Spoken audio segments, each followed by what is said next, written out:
Hello friend, I hope आप सभी अच्छे होंगे और मस्त होंगे। तो दोस्तों, हम एक कोर्स लॉन्च किया है, बेसिक कंप्यूटर कोर्स, जिसमें हमने 6 क्लास अपलोड कर दी हैं। ये 7 क्लास है। अगर आपने हमारी पहली क्लासेस नहीं देखी हैं तो आप हमारे चैनल के प्लेलिस्ट में जाइए, आपको basic computer course in Hindi के नाम से मिल जाएगी।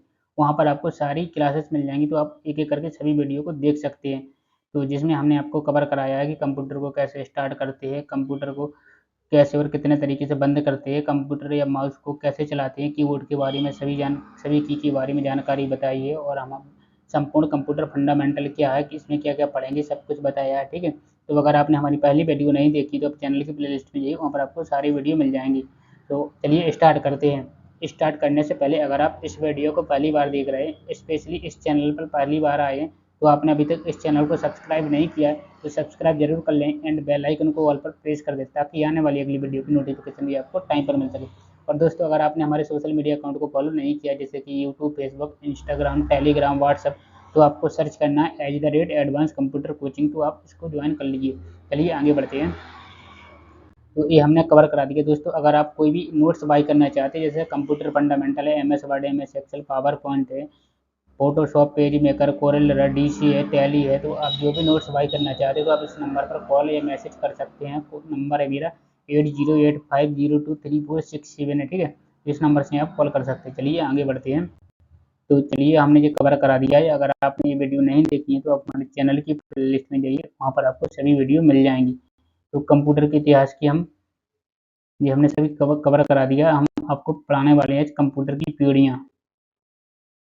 तो चलिए यहाँ से आज हम स्टार्ट करते हैं आपको और पढ़ाते हैं। ठीक है, तो कंप्यूटर की पीढ़ियों को आज हम आपको एक्सप्लेन या पढ़ाने वाले हैं, तो आपको ध्यान से पढ़ना और वीडियो को शुरू से लेकर लास्ट तक जरूर देखना। तो चलिए शुरू करते हैं।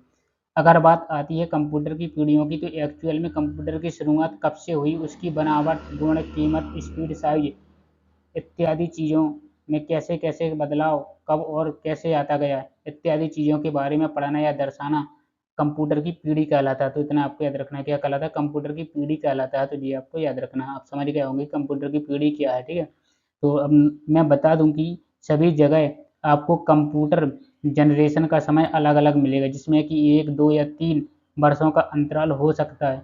इसलिए आप इस बात से टेंशन ना लें कि सभी जगह अलग अलग क्यों बताया जाता है। ये अनुमानित आंकड़े होते हैं। ठीक है, तो इतना आपको समझ में आया होगा। तो चलिए, कंप्यूटर की पीढ़ी किसे कहते हैं ये आपने सीख लिया है, और आप बता पाएंगे किसी को कि कंप्यूटर की पीढ़ी क्या है और इसकी शुरुआत कैसे हुई है। तो चलिए आगे बढ़ते हैं। अब हम बताते हैं कंप्यूटर की प्रथम पीढ़ी है। तो कंप्यूटर की प्रथम पीढ़ी के बारे में आपको बताते हैं और पढ़ाते हैं। जैसा कि आपने अभी कंप्यूटर के विकास के इतिहास में हमने पढ़ाया है आपको, क्या कंप्यूटर के विकास के इतिहास में जो हमने पढ़ाया है कि कंप्यूटर देखा था कि सबसे पहला इलेक्ट्रॉनिक डिजिटल कंप्यूटर कौन था। तो आपको बताना, सबसे पहले इलेक्ट्रॉनिक डिजिटल कंप्यूटर था ENIAC था जी, आपको इतना याद रखना। तो सबसे पहले इलेक्ट्रॉनिक डिजिटल कंप्यूटर कौन था, ENIAC था। ठीक है, तो जो कि किसने बनाया था, JP एकर्ट और जॉन मॉचली के सहयोग से 1946 में तैयार किया गया था। किसने बनाया था, जॉन JP एकर्ट और जॉन मॉचली ने बनाया था। कब बनाया था, 1946 में बनाया था। ठीक है, तो इतना आपको याद रखना है। इसके अलावा और भी कंप्यूटर आते हैं जिसका नाम था ENIAC, बैक और एड सेक। ठीक है, तो ये आपको याद रखना। कंप्यूटर भी इस जनरेशन में शामिल है, जो कि इसके बारे में भी आपने पढ़ा था। अगर मैं इस पीढ़ी के टाइमिंग की बात करूं तो लगभग 1946 से 1956 तक चला था। तो जिसे ही हम क्या कहते हैं, फर्स्ट जनरेशन यानी कि प्रथम पीढ़ी कहते हैं। आपको इतना याद रखना, फर्स्ट जनरेशन या प्रथम पीढ़ी कहा जाता है। जैसे कि आप ये प्रथम पीढ़ी के कंप्यूटरों को देख सकते हैं, कुछ इमेज लगा रखी है हमने, तो आप इनको देख सकते हैं कि प्रथम पीढ़ी के कंप्यूटर किस तरह टाइप के होते थे। ठीक है, देखने में किस तरह लगती थी। तो ये आपने प्रथम पीढ़ी के बारे में सीख लिया है। प्रथम पीढ़ी की शुरुआत कब से हुई, कब तक चली है, और किसने शुरुआत की थी। ठीक है, तो इतने हमने आपको इसमें कवर करा दिया है। तो चलिए अब आगे बढ़ते हैं। अब जान लेते हैं कि प्रथम पीढ़ी के जो कंप्यूटर थे उनकी गुणवत्ता, लक्षण और विशेषताएं क्या थी। तो ये हम आपको डिस्कस करते हैं। तो देखिए, स्विचिंग डिवाइस में वैक्यूम ट्यूब का प्रयोग होने लगा था। ठीक है, स्विचिंग डिवाइस थी, उसमें किसका प्रयोग किया जाने लगा था, वैक्यूम ट्यूब का। जी इंपोर्टेंट है, एग्जाम में क्वेश्चन भी आ सकता है। अगर आप कोई भी गवर्नमेंट एग्जाम की तैयारी करते हैं तो उसमें पूछ लिया जाता है। ठीक है, तो ये बहुत ही ज़्यादा नाजुक और कम विश्वसनीय, देखने में बड़ी होते थे। क्या देखने में बड़े होते थे, ये आपको इतना समझ में आया होगा।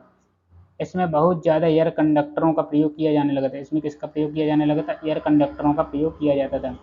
संग्रहण के लिए मैग्नेटिक ड्रम का प्रयोग किया गया था। संग्रहण के लिए किसका, मैग्नेटिक ड्रम का प्रयोग किया जाता था। ठीक, तो इसकी स्पीड बहुत मंद थी, मंद यानी धीमी थी। इसकी स्पीड कैसी थी? बहुत धीमी थी। ये बहुत स्लो स्पीड में चलते थे, इतना आपको पता है, ठीक है। अब मशीनी भाषाओं में प्रोग्रामिंग का प्रयोग होने लगा था। मशीनी भाषा में किस भाषा का प्रयोग किया जाने लगा था? प्रोग्रामिंग भाषा का प्रयोग किया जाने लगा था। ये बहुत ही ज़्यादा खर्चीला होता था, ठीक है, क्योंकि आकार में बड़ा था इसलिए ये खर्चीला होता था। इतना आपने समझ लिया और सीख लिया प्रथम पीढ़ी के कंप्यूटरों के बारे में। दोस्तों, अगर आपको मेरा पढ़ाया हुआ कंटेंट अच्छा लगता है और कुछ सीखने के लिए मिलता है तो आप कमेंट में ज़रूर बताइए आपको किस तरह लगता है, ठीक है, और एक लाइक ज़रूर कर देना। चलिए आगे बढ़ते हैं। अब हम बात करते हैं द्वितीय पीढ़ी के। द्वितीय पीढ़ी के कंप्यूटरों के बारे में आप बताते हैं।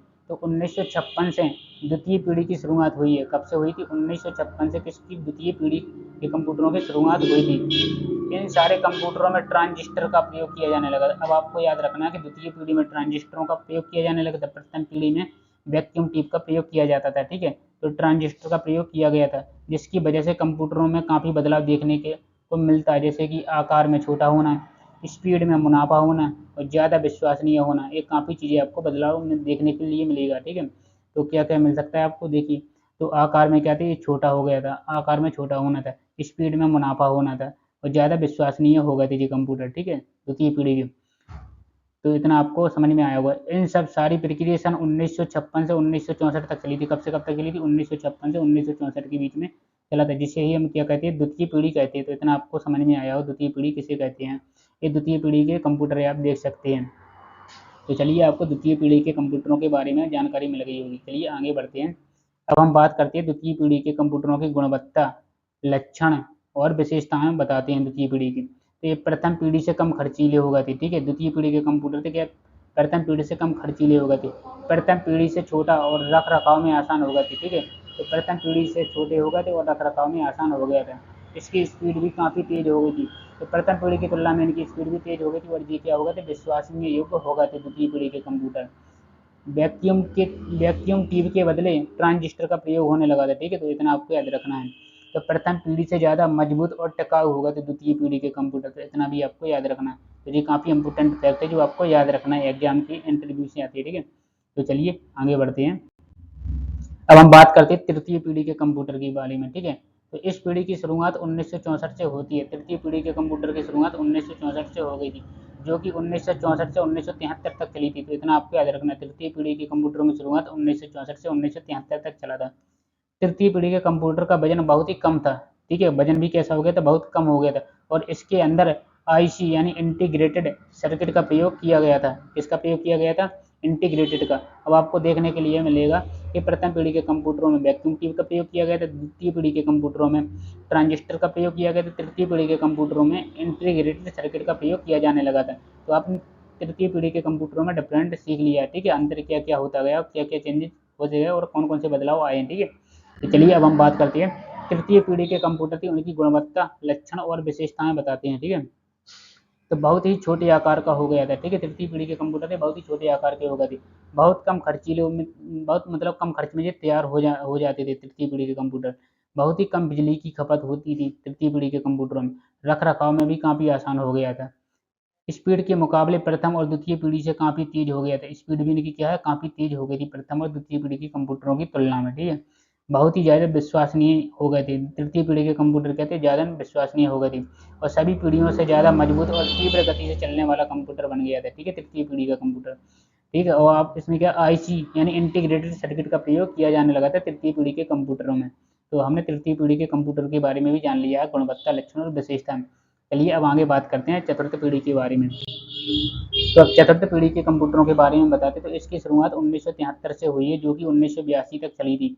चतुर्थ पीढ़ी के कंप्यूटरों की शुरुआत 1973 से हुई और कब तक चली थी? 1982 तक चली। चतुर्थ पीढ़ी के में रखा गया ऐसे अभी वर्तमान में देख चल रहा है, जो आप वर्तमान में कंप्यूटर देख रहे हैं, चतुर्थ पीढ़ी में भी इस तरह का डिजाइन किया गया था। तो ये भी आपने चतुर्थ पीढ़ी के कंप्यूटरों में सीख लिया है। तो चलिए आगे बात करते हैं। तो चतुर्थ पीढ़ी के कंप्यूटरों में यहाँ पे गुणवत्ता लिखा, ठीक है। तो यहाँ पे क्या गुणवत्ता, आकार और विशेषताएं बताते हैं। तो आकार में एकदम छोटा हो गया था चतुर्थ पीढ़ी का कंप्यूटर। स्पीड के मामले में भी काफ़ी तेज हो गया था, क्या कौन सी पीढ़ी के? चतुर्थ पीढ़ी का कंप्यूटर। रख रखाव में भी आसान हो गए थे, जहाँ चाहो वहाँ पे भी ले जा सकते थे आप चतुर्थ पीढ़ी के कंप्यूटरों को। बहुत कम खर्च में तैयार हो जाते थे चतुर्थ पीढ़ी के कंप्यूटर। बहुत ही ज़्यादा विश्वसनीय और टिकाऊ हो गए थे चतुर्थ पीढ़ी के कंप्यूटर। तो इतना आपको याद रखना, कौन कौन से हो गए थे? विश्वसनीय एंड टिकाऊ हो गए थे। बहुत ही ज़्यादा स्टोरेज की क्षमता देखने के लिए मिलता है आपको चतुर्थ पीढ़ी के कंप्यूटरों में, ठीक है। बहुत ही कम बिजली की खपत होती थी चतुर्थ पीढ़ी के कंप्यूटरों में, और माइक्रो प्रोसेसर का प्रयोग किया जाने लगा था। चतुर्थ पीढ़ी के कंप्यूटरों में माइक्रो प्रोसेसर का प्रयोग किया जाने लगा था। तो दोस्तों, अगर आपको यहाँ पे मेरा पढ़ाया हुआ कंटेंट अच्छा लगता है तो लाइक ज़रूर करना और अपने दोस्तों को ज़्यादा से ज़्यादा शेयर ज़रूर करना। तो चलिए अब आगे बढ़ते हैं, वो बताते हैं आपको पाँचवीं पीढ़ी के कंप्यूटर क्या थे, ठीक है। तो 1982 से लेकर अब तक, या 1982 से लेकर अब तक की जो जनरेशन है उसे पाँचवीं पीढ़ी के कंप्यूटर के अंतर्गत रखा जाता है, ठीक है।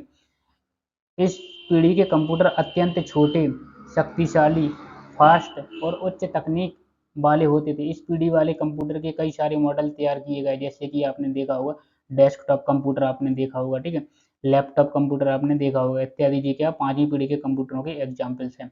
आजकल तो मोबाइल के साइज की तरह कंप्यूटर आ गया, जिसमें आप कंप्यूटर की तरह सभी तरह के कार्य कर सकते हैं। तो आप देख सकते हैं, ये इमेज लगा रखी है हमने पाँचवीं पीढ़ी के कंप्यूटर, ये लैपटॉप, मोबाइल, ठीक है, ये डेस्कटॉप है, ठीक है, ये टैबलेट है। तो इस तरह के ये कंप्यूटर आप देख सकते हैं, पाँचवीं पीढ़ी के कंप्यूटरों को आप फॉर एग्जाम्पल के थ्रू आप देख सकते हैं। तो चलिए अब हम बात करते हैं कि पाँचवीं पीढ़ी, इस पीढ़ी के कंप्यूटर के बारे में मुझे कुछ और बताने की ज़रूरत नहीं है, क्योंकि आप अभी वर्तमान में देख सकते हैं कि कंप्यूटर की मदद से हम क्या क्या कर सकते हैं, ठीक है। तो ये आपके पास एक एंड्रॉयड फ़ोन होगा, आप उसकी मदद से भी बहुत सारे काम कर सकते हैं। तो चलिए अब बात करते हैं कंप्यूटर के प्रकार की। तो कंप्यूटर के कितने प्रकार होते हैं। तो कंप्यूटर को मुख्यतः 3 भागों में बाँटा गया है, ठीक है। कंप्यूटर को मुख्यतः 3 भागों में बाँटा गया। कौन-कौन से? आकार के आधार पर, उद्देश्य के आधार पर और अनुप्रयोग के आधार पर 3 भागों में इसको डिवाइड किया गया है। तो चलिए हम बात कर लेते हैं आकार के आधार पर, ठीक है। तो आकार के आधार पर कंप्यूटर को 4 भागों में डिवाइड किया गया। कौन-कौन सा है? सुपर कंप्यूटर है, ठीक है। यहाँ पे है मिनी कंप्यूटर। तो सुपर कंप्यूटर है, मिनी कंप्यूटर और मेन फ्रेम कंप्यूटर और माइक्रो कंप्यूटर। तो ये क्या है? आकार के आधार पर 4 प्रकार के कंप्यूटर होते हैं। कौन-कौन से? Super computer, mini computer, main frame computer और माइक्रो कंप्यूटर। तो आपको याद रखना कि आकार के आधार पर कितने प्रकार के कंप्यूटर होते हैं, 4 प्रकार के कंप्यूटर होते हैं, ठीक है। अब चलिए बात करते हैं उद्देश्य के आधार पर कंप्यूटर। तो उद्देश्य के आधार पर कंप्यूटर 2 प्रकार के होते हैं, ठीक है। तो ये अभी आपको याद रखना कि उद्देश्य के आधार पर कंप्यूटर कितने प्रकार के होते हैं, 2 प्रकार के होते हैं। सामान्य उद्देश्यीय कंप्यूटर और विशिष्ट उद्देश्यीय कंप्यूटर। तो ये आपको दोनों याद रखना है। अब बात करते हैं अनुप्रयोग के आधार पर कंप्यूटर। तो अनुप्रयोग के आधार पर कंप्यूटर 3 प्रकार के होते हैं, ठीक है। तो आपको याद रखना, तो अनुप्रयोग के आधार पर कंप्यूटर 3 प्रकार के होते हैं। कौन-कौन से? एनालॉग कंप्यूटर होता है, डिजिटल कंप्यूटर होता है और हाइब्रिड कंप्यूटर होता है। तो ये आपको तीनों याद रखना है। कौन-कौन से? एनालॉग कंप्यूटर, डिजिटल कंप्यूटर और हाइब्रिड कंप्यूटर होते हैं।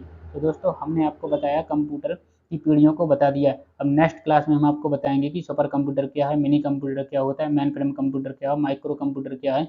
इनको डिटेल से डिस्क्राइब करेंगे और आपको एक्सप्लेन करेंगे। तो आपको नेक्स्ट वीडियो भी जरूर देखना है। जितनी सारी हम वीडियो अपलोड करेंगे, क्लासेस लेंगे, तो आपको सभी देखना, जिसमें आपको बेसिक कंप्यूटर कंप्लीट हो जाएगा। अगर आपको कंप्यूटर में कुछ भी नहीं आता है तो आप बेसिक से लेकर एडवांस तक प्रैक्टिकल एंड थ्योरी दोनों के माध्यम से हम आपको सिखाएंगे, ठीक है। दोस्तों, अगर आपने वीडियो को सीखा, सही जानकारी मिली है, तो आपने अभी तक इस चैनल को सब्सक्राइब नहीं किया तो सब्सक्राइब जरूर कर लें एंड बेल आइकन को ऑल पर प्रेस कर दें, ताकि आने वाली अगली वीडियो की नोटिफिकेशन भी आपको टाइम पर मिल सके। और दोस्तों, कमेंट और लाइक जरूर करिए और अपने दोस्तों के साथ ज़्यादा से ज़्यादा शेयर करिए इस सेशन को, ताकि आपके दोस्त भी कंप्यूटर के बारे में कुछ ना कुछ सीख सकें। तो दोस्तों, मिलते हैं नेक्स्ट वीडियो में। जब तक के लिए आपको थैंक यू सो मच।